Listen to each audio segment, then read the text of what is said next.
nuestra charla. Después de escuchar una historia muy interesante, la de Pechugón también, igual que la de ustedes, con muchos años de trayectoria. El año pasado creo que cumplieron 50 años, si mal no recuerdo, como grupo Las Tacuaras. La primera pregunta que uno se hace y que muchos de los que estamos acá al escuchar historias de empresas que tienen tanto tiempo de trayectoria es cómo lo lograron, ¿verdad? Y cómo una empresa como las de ustedes, y que la conocemos, Nutrihuevo, que es uno de los líderes del mercado, lograron llegar hasta donde están, posicionarse donde están, qué valores o digamos, puntos de inflexión creen, y en particular crees, Gustavo, fue fundamental para que ustedes puedan el año pasado tener esa gran celebración y seguir creciendo y seguir liderando en el mercado. Bueno, muy buenos días a todos. Gracias, 5 días, por el espacio. Felicidad a la hermana Seupens, ¿verdad? Don Daniel fue compañero o colega de papá. Siempre me cuenta que cuando iba al mercado, él en su combi le encontraba a Don Daniel. Papá cuando eso tenía un cabello así muy parado y le llamaba Cepillo, ¿verdad? Así que eran muy buenos amigos, impresionante todo lo que construyeron. Bueno, yo hoy vengo sin guión. Cuando me invitaron le dije no tengo tiempo para la presentación, así es que si voy a tener un moderador, voy a estar aquí. Y bueno, con esa premisa estoy y no quiero hablar de la empresa. Como es un congreso de empresas familiares, quiero hablar un poco de lo que fue la sucesión. El año pasado cumplimos 50 años.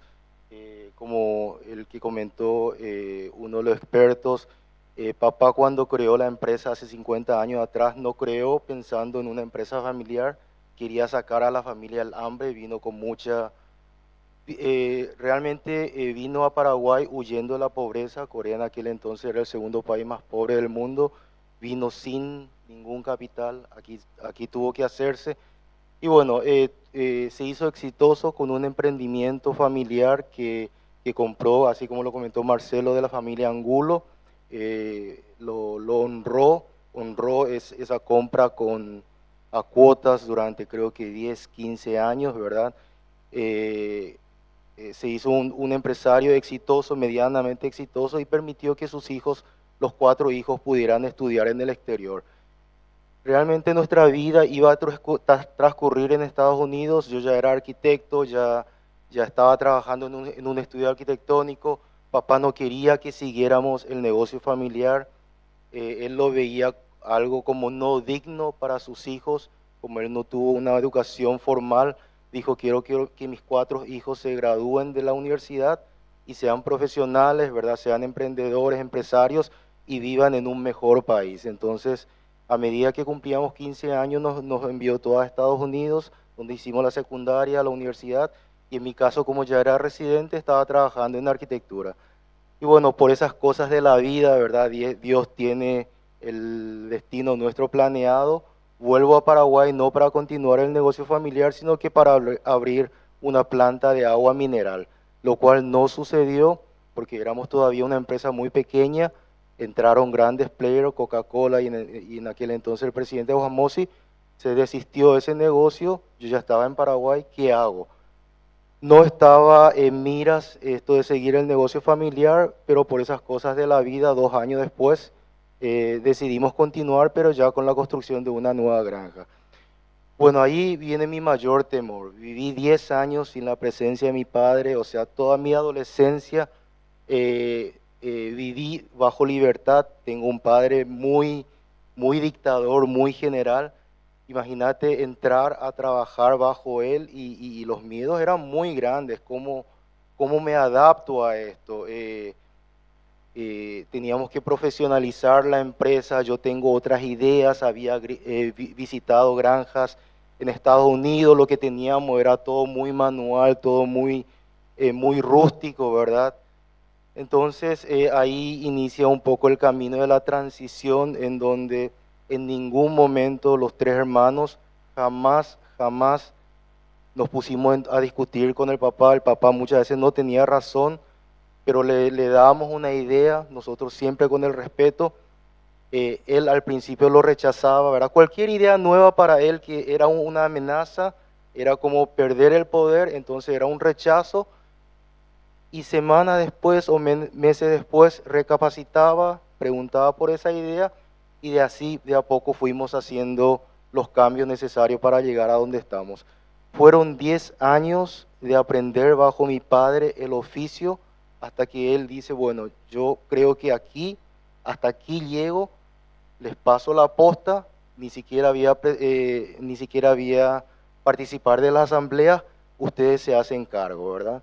Y realmente fue así. Yo al principio pensé que era un decir, pero desde ahí en más todas las decisiones de la empresa, hoy tenemos 4 unidades de negocio, no solamente de la empresa avícola, sino que una planta de fertilizante, una empresa inmobiliaria y una estancia. Toda la creación de esas empresas también fue una decisión de los 3 hermanos. Tenemos 4 hermanos, un hermano que no está en la sociedad y nunca quiso formar parte porque era diseñador de moda en Nueva York, no quería volver a Paraguay. Bueno, hoy hace 10 años que está con nosotros y si bien no es accionista, él de alguna manera le correspondería 10% de mis padres y ya está recibiendo el usufructo del retiro de utilidades, ¿verdad? Entonces, hasta esta segunda generación, yo creo que fue una sucesión muy armoniosa en donde yo soy el hermano mayor y no por ser hermano mayor soy mandón, ¿verdad? Así como mencionó Ana, soy muy democrático, pero sí persuasivo. Cuando me meto una idea, mis hermanos tienen ideas muy diferentes, pero entramos en el diálogo, mucha persuasión de hablar en familia, de llegar a un acuerdo, porque para mí entre familia y empresa pesa más la familia. Si hay armonía en la familia, eso se ve en la empresa y los colaboradores lo perciben. Si hay tensión, eso afecta, así como los que me antecedieron, afecta a otras áreas, ¿verdad? Y no queríamos mostrar eso. Entonces la sucesión del fundador a la segunda generación fue muy exitosa. Me acuerdo que cuando de una unipersonal las facturaciones crecían, los bancos nos decían que teníamos que convertirnos a una sociedad anónima y cuando le planteo el tema de la sociedad anónima, cuando recién estábamos empezando, mi padre no entiende eso, le digo, bueno, vamos a tener que ser 5 accionistas, no puede seguir siendo una unipersonal porque el banco ya no permite. Las facturaciones están creciendo y para el crecimiento que necesitamos tenemos que convertirnos. Entonces yo le digo, papá, no te preocupes, vos tenés el control, pero sí tenemos que dividir las acciones. Vas a tener 86%, mamá 6% y 2% cada uno de nosotros, los 3 hermanos. Entonces así completamos el 100 y le dije, vos tenés el control del dinero, nosotros vamos a usar solamente los que nos permitís, ¿verdad? Y fue así hasta que en el año 2017, después de hablar durante 3 años con mis hermanos, logramos hacer el protocolo familiar que para mí me da mucha tranquilidad, ¿verdad? Y fue un proceso de 18 meses donde justo Marcelo, ¿verdad? Marcelo Codas nos acompañó junto con Juan Carlos Aimeta y fue un proceso de diálogo de 18 meses en donde vimos cómo la tercera generación, que ya son 9 primos, estarían formando parte o estarían ingresando a la familia. Nosotros no conocíamos todo esto del protocolo, por eso tuvimos que entender el concepto, pero por eso duró 18 meses, ¿verdad? En donde cláusula por cláusula íbamos, mi padre ya no quiso participar en eso, dijo, bueno, esto es cuestión de la segunda generación, ustedes háganlo, yo no tengo nada que ver en esto, entonces en ningún momento participó, y fueron momentos de mucho diálogo en donde decidimos cómo iba a ser la transición a la tercera generación. Eso lo hicimos cuando mi hijo, que es el mayor de los primos, tenía recién 13 años y yo, si bien era muy lejano, por eso es que tuve que convencerle durante 3 años a mi hermana a hacer ese protocolo porque ellos no lo veían muy cercano. Mi hermano menor, sus hijos recién tenían 2, 3 años, entonces era una cosa muy lejana. Pero justamente el protocolo yo siempre digo que hay que hacer en momentos de paz y cuando no hay todavía conflicto de intereses. Y fue por eso un proceso muy armonioso en donde yo creo que con un buen diálogo diseñamos un buen protocolo familiar que el año pasado tuvimos una revisión durante 6 meses y cambió totalmente la forma en que va a entrar la tercera generación. Entonces ahí es donde quiero comentar, no sé qué tan familiarizados estén ustedes con el protocolo familiar, pero por ejemplo, en el primer protocolo hablaba de que eh, uno, uno de la tercera generación podía ocupar el cargo de un CEO, pero tenía que tener un MBA, haber trabajado en una empresa mucho más grande que la nuestra, creo que 3 a 5 años de experiencia, y recién ahí puede entrar y llegar a convertirse en un CEO. Era una figura muy diferente en donde todos los sobrinos prácticamente podían ocupar algún cargo bastante bien diseñado, pero había un ordenamiento en cómo iban a entrar.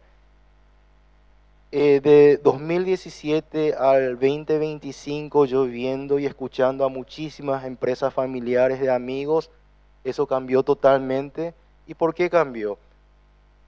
Mi hijo, que es el mayor y es el mayor de los primos, si hablamos de una cultura oriental, es el primogénito y realmente tiene el derecho de ocupar ese lugar. Sin embargo, el protocolo decía que cualquiera de ellos podía ocupar. Y yo viendo un poco la dinámica familiar, en donde nosotros todos los sábados tenemos todavía la bendición de tener a nuestros padres vivos, nos reunimos desde la mañana hasta la noche, almorzamos los 18 miembros de la familia juntos, cenamos juntos, y ese es el día que estamos todos juntos, y viendo un poco la dinámica de mis cuñadas. Yo decía, si mi hijo llegara a ocupar ese lugar, primero habría una envidia entre los primos, pero habría más envidia de parte de mis cuñadas, ¿verdad? Que justo un hijo suyo no pudo acceder en ese lugar. O yo me habría sentido un poco incómodo si el hijo de mi hermano, el tercero, por ejemplo, ocupara el lugar del CEO. Entonces, hablando un poco y poniendo todo sobre la mesa, siempre primando la armonía familiar, llegamos a un acuerdo de que ninguno de ellos ocuparía un lugar en la gerencia, ni una gerencia, pero como somos tres ramas familiares y hoy día el directorio está compuesto también de directores externos, tenemos dos directores externos, eh, uno de nuestros hijos, cada uno tiene que elegir quién va a ocupar ese lugar de directorio, puede elegir y va a tener un camino dentro de la empresa como para llegar a ocupar ese lugar del directorio. Justo quería yo que mi hijo me acompañe hoy, él está estudiando en la Universidad de Navarra y hoy inicia su pasantía. La pasantía también por protocolo no estaba permitido y el año pasado logramos modificar. Entonces es un proceso, ¿verdad?, de aprendizaje en donde para ser un buen director tiene que conocer de fondo cómo funcionan las empresas y bueno, eso también le sirve durante su etapa universitaria. Muy interesante y bueno, en parte también ahora entendemos lo que nos estaba comentando Marcelo hace rato de todo este proceso que pasaron. Creo que muchos se sentirán, Gustavo, identificados con la historia que nos contás de ese traspaso de un fundador, ¿verdad? Con una presencia fuerte, porque claramente es el que hizo nacer el negocio, a pasar a los hijos. Y allí también, porque cuando hacíamos la presentación de tu perfil, tenés mucho la visión de una economía circular, sustentable. De hecho, es como un eje transversal dentro de las empresas. Como también la incorporación de esa visión empresarial con tecnología, mirando la sustentabilidad, cómo eso también se hace el efecto traslado para que lo puedan incorporar esta nueva generación en lo que están haciendo ahora. Bueno, el año pasado nosotros hicimos un taller de cultura organizacional, era la primera vez que lo hacíamos. También tardamos unos 3, 4 años porque no conseguíamos el consultor adecuado para eso, pero lo que sale del resultado es que el valor principal es el legado de una primera generación que pasa a una segunda y que ojalá la tercera generación también lo respete, pero más bien que ese legado, todos esos valores, ¿verdad?, permee en toda la organización.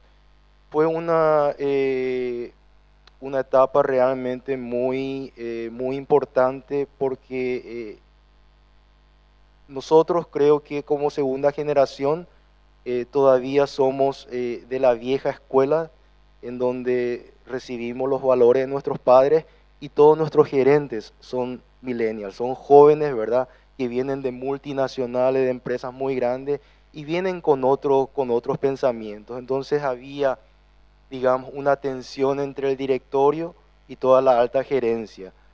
Pero yo creo que a través de este taller, ¿verdad? Pudimos validar conjuntamente cuál es un poco la cultura organizacional, y si bien ellos vienen con su talento y pueden desplegar todo el talento porque le damos mucha independencia en eso, la cultura de la familia es la que trasciende y eso no se toca. Entonces entendieron muy bien y fue un taller muy importante, pero yendo un poco a tu pregunta, eh, mi padre siempre dice que nosotros tenemos mucha deuda a este país que nos abrió las puertas. Los 4 hermanos ya nacimos aquí, los 9 sobrinos ya nacieron aquí, ¿verdad? Esta es nuestra tierra. Y en algún momento cuando terminamos de pagar nosotros todas las deudas multimillonarias a los bancos para construir la nueva planta, él dice, yo de alguna manera ya quiero retribuir a la sociedad, y nos plantea, bueno, un monto anual en donde dicen, ustedes hagan de este monto, o sea, dispongan de este monto para invertir en la comunidad. Puede ser salud, puede ser educación.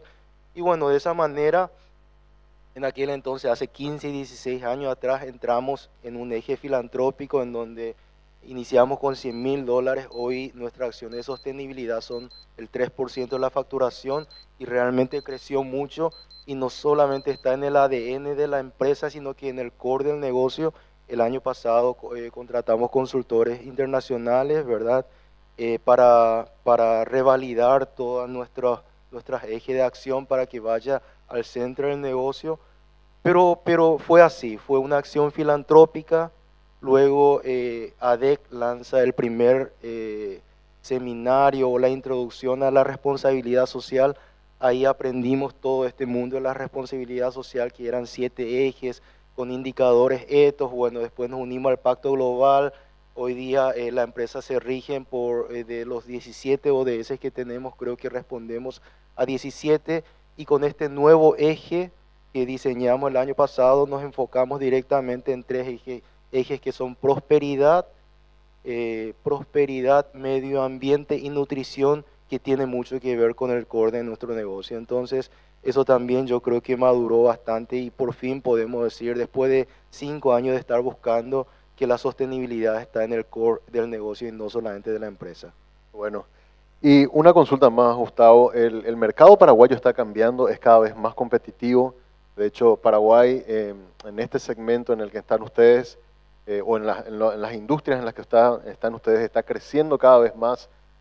No solamente el mercado nacional está demandando cada vez más calidad y es cada vez más, hay más competencia, también se están abriendo mercados internacionales también para que Paraguay pueda exportar. Teníamos noticias recientes de acuerdos que logró el gobierno también.